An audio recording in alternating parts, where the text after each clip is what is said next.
বলিউডের অন্যতম কৃতি অভিনেত্রী তিনি 90-এর দশক থেকে চুটিয়ে কাজ করছেন হিন্দি ছবিতে। অভিনেত্রী হিসেবে তার বহুমুখী প্রতিভার প্রমাণ রেখেছেন বিভিন্ন ঘরানার ছবিতে।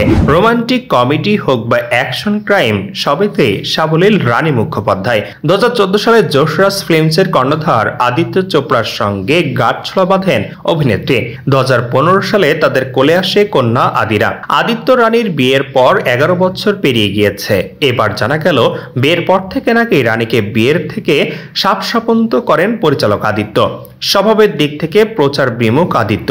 বলিউডের অভিজাত পরিবারের সন্তান, দীর্ঘ তার কর্মজীবন, কিন্তু অন্য তারকাদের মতো আলোকচিত্রীদের সামনে আসতে একেবারেই পছন্দ করেন না, বরং তাদের এড়িয়ে চলেন আদিত্য।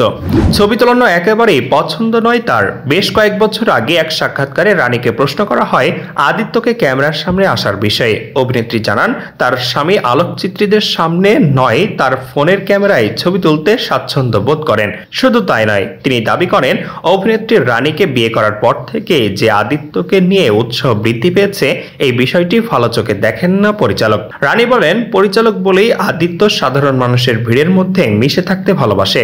ও চাই সকলের মাঝে সাধারণ হয়ে থাকতে, লোকের দৃষ্টি আকর্ষণ করতে চায় না, সেই কারণে ছবি তোলাতে চায় না। সেই কারণে আমার সঙ্গে বিয়ে হওয়ার পর থেকে কেবল রাগ করে।